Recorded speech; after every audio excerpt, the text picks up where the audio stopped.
સુરતના ગોળાદરા રોડ પર આવેલી કેપિટલ સ્ક્વેર બિલ્ડિંગની પાછળ આવેલા ગાદલાના ગોડાઉનમાં ભીષણ આગ લાગી છે. આગ એટલી ભયાનક હતી કે ફાયર વિભાગે તેને મેજર કોલ જાહેર કરીને યુદ્ધ સ્તરે પ્રયાસો શરૂ કર્યા છે. ગોડાઉનમાં ગાદલા અને ફોમનો મોટો જથ્થો હોવાના કારણે આગ ખૂબ જ ઝડપથી ફેલાઈ અને વિશાળ રૂપ ધારણ કર્યું. સદભાગ્યે આ ભીષણ ઘટનામાં કોઈ જાનહાનિ થઈ નથી. આગ પર સંપૂર્ણ કાબુ મેળવ્યા બાદ ફાયર વિભાગ તપાસ કરશે. સુરત શહેરના ગોળાદરા રોડ પર આવેલી કેપિટલ સ્ક્વેર બિલ્ડિંગની પાછળ આવેલા એક ગોડાઉનમાં ભીષણ આગ લાગવાની ઘટના સામે આવી છે. આ ગોડાઉન ગાદલાનું હોવાથી આગે ખૂબ જ ઝડપથી અને વિશાળ સ્વરૂપ ધારણ કર્યું હતું. આગની ગંભીરતાને જોતા ફાયર વિભાગ દ્વારા આ ઘટનાને મેજર કોલ તરીકે જાહેર કરવામાં આવ્યો છે અને આગ ઉપર કાબૂ મેળવવાના યુદ્ધના ધોરણે પ્રયાસો શરૂ કરવામાં આવ્યા છે. ગોડાઉનમાં મોટી માત્રામાં ગાદલા અને ફોમનો જથ્થો હોવાથી આગ ઝડપથી પ્રસરી હતી. ગાદલા સળગાવાના કારણે દૂર સુધી ધુમાડાના ગોટે ગોટા જોવા મળી રહ્યા છે, જેના કારણે આસપાસના વિસ્તારમાં ભયનો માહોલ સર્જાયો છે. આગના સ્વરૂપને ધ્યાનમાં રાખી ફાયર વિભાગે વધુ ફાયર ટેન્ડરો અને જવાનોને ઘટનાસ્થળે રવાના કર્યા છે. ફાયર વિભાગની ટીમ હાલમાં સતત પાણીનો મારો ચલાવીને આગ પર કાબૂ મેળવવાના પ્રયાસો કરી રહી છે. આ સાથે જ આગ વધુ ન ફેલાય કે વધુ નુકસાન ન પહોંચાડે તે માટે આગને નિયંત્રણમાં રાખવાની કામગીરી પણ ચાલી રહી છે. સદભાગ્યે આ ઘટનામાં અત્યાર સુધીમાં કોઈ જાનહાનિ થયાના અહેવાલ નથી, જે એક રાહતની વાત છે. જોકે આગની ભીષણતાને કારણે ગોડાઉનમાં રહેલો તમામ માલ સામાન બળીને સંપૂર્ણપણે ખાક થઈ ગયો છે. માલિકોને લાખો રૂપિયાનું મોટું આર્થિક નુકસાન થયું હોવાનું જાણવા મળ્યું છે. આગ લાગવાનું ચોક્કસ કારણ જાણવા મળ્યું નથી, પરંતુ શોર્ટ સર્કિટ કે અન્ય કોઈ કારણ જવાબદાર હોઈ શકે છે. ફાયર વિભાગ દ્વારા આગ પર સંપૂર્ણપણે કાબુ મેળવ્યા બાદ વધુ તપાસ હાથ ધરવામાં આવશે.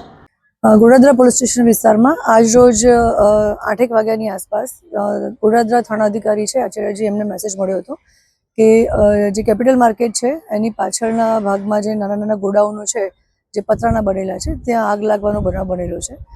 ઇમિડિયેટલી પોલીસ ત્યાં પહોંચી ગઈ હતી અને ચેક કરતા કોઈ જાનહાનિ થયેલ નથી. ફાયર બ્રિગેડ પણ ઇમિડિયેટલી પહોંચી ગઈ છે અને તમામ ફાયર ઉપર કંટ્રોલ મેળવી લીધેલ છે.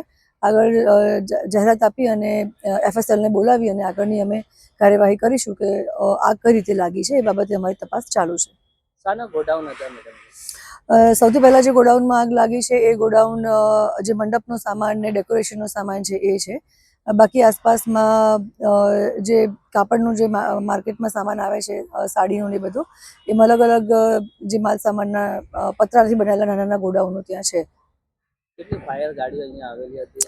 ઓલમોસ્ટ 10 થી 12 ગાડીઓ ફાયર બ્રિગેડની આવી ગઈ હતી અને ક્વિક રિસ્પોન્સ પોલીસનો અને ફાયર બ્રિગેડનો હોવાના કારણે અને ટ્રાફિકનો હોવાના કારણે શાંતિપૂર્વક રીતે આખી આગ ઉપર કંટ્રોલ લીધેલો છે અને કોઈ જાનહાનિ થઈ નથી અને તમામ પરિસ્થિતિ અત્યારે અંડર કંટ્રોલ છે.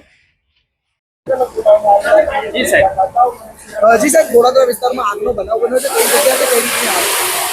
ગોળાદરા કેપિટલ સ્ક્વેરની પાછળનો આ એક બનાવ છે, જેમાં પતરાના શેડમાં કે ગોડાઉનો બનાયેલા છે.